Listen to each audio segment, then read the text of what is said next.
Masarap guys. Nakakasama. So, must try. So, nandito si Jollibee. And dito kami mag-breakfast today. Noodles siya na may beef. Ito yung kanilang traditional breakfast. Hi guys! For today's video is magta-travel tayo papuntang airport.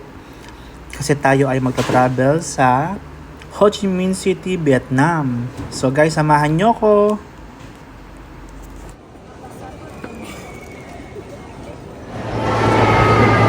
So ayun guys, nakalampas na kami sa immigration and pupunta na kami ngayon sa gate.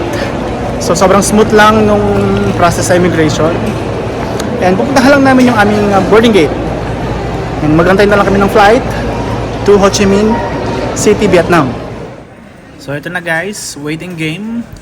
Mag-inaantay na lang natin na papasukin tayo sa plane going to Saigon or Vietnam. Ito na talaga siya guys. Done waiting game.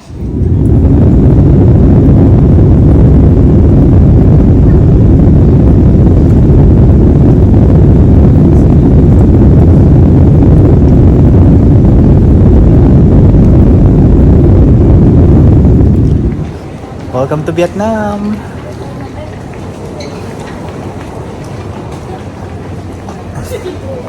So guys, nandito na kami sa Vietnam. Kakalabas lang namin ng airport and nakapag-change na rin kami ng currency nila. So I have here around 3 million dong, Vietnamese dong. So ang laki ng pera nila. Medyo nakakalito. So ayun guys, ngayon tumatawid kami ng road. At nandun na daw yung binook namin, Grab. So hanapin lang namin siya. And then para makapunta na kami sa aming hotel. See you there.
Hi guys, good morning. So today is officially my first day here in Vietnam. So maaga akong gumising and naglakad-lakad dito sa Saigon. And marami silang magagandang places. Though yung mga shop nila it's still closed pa din.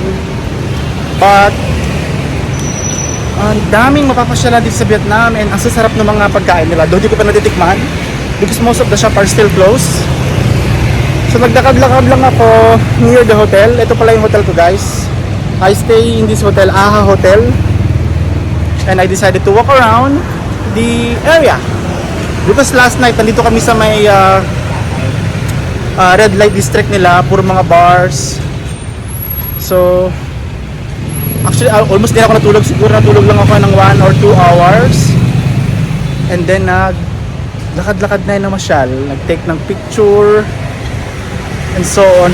And nakakatakot guys yung road nila kasi ang daming motorcycle, ang traffic, but surprisingly hindi sila nagkakabanggaan. Sanay na sanay yung mga motorcycle driver na makipagsabayan sa mga fellow motorcycle also. Kaya nakakabilib kasi kahit sobrang traffic, ang gulo, buhol-buhol, hindi nila sinusunod yung traffic light. But safe pa din naman sila. That's for sure kasi nakarating ako, nakabalik ako dito sa hotel.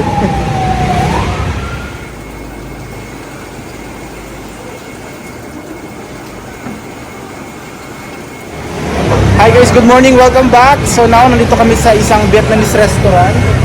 And for the first time, matatry namin ang Vietnamese food. So nag-order kami ng beef po. So yun yung parang traditional breakfast nila dito sa Vietnam. It's a noodle soup. So pakita ko sa inyo guys once dumating na yung order namin. So guys, ito yung first ever Vietnamese food namin. It's a beef po. It's ano siya, noodles siya na may beef. Ito yung kanilang traditional breakfast.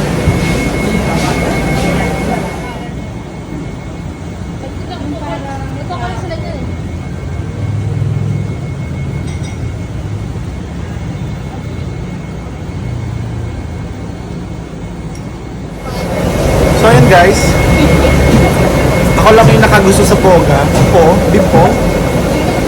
Sila ayaw nila.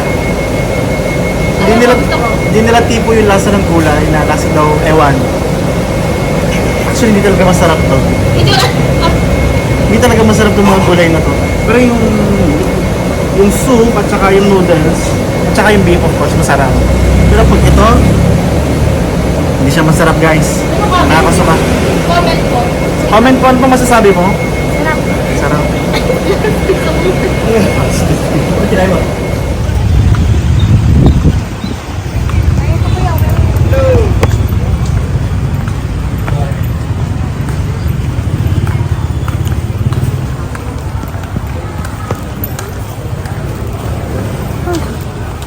Dito na yung mga damit-damit.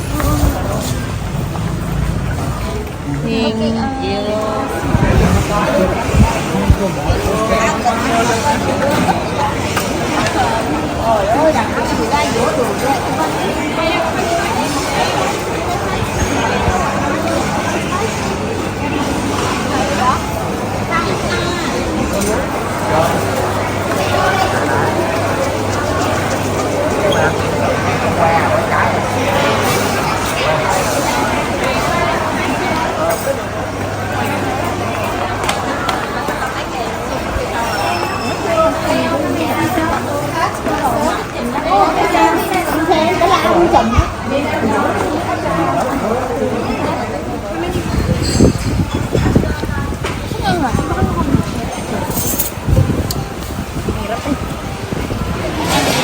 Guys, ang sarap ng food nila dito sa Bentan Market.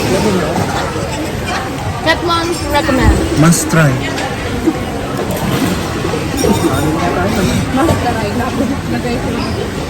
Hi guys, and we're back to our hotel. So kakagaling na namin sa Bentan Market. Nag-shopping kami ng mga pasalubong. And itutur ko kayo sa aming hotel room. So ito lang siya, meron lang siyang maliit na meron lang siyang double bed. And itong TV, meron siyang free water, coffee, and toilet and door. So, magche-check out na kami by 12 and lilipat kami ng hotel room yung mas malapit sa may city center. Kasi itong napuntahan naming place is located siya sa red light district ng Ho Chi Minh. So, napakaingay niya kahit umaga na hanggang madaling araw. Kasi maraming bar, clubs in front of the hotel. So lilipat kami doon sa may mas matahimik na hotel. So maganda lang kami ng 12 noon and mag-check out na kami and see you sa aming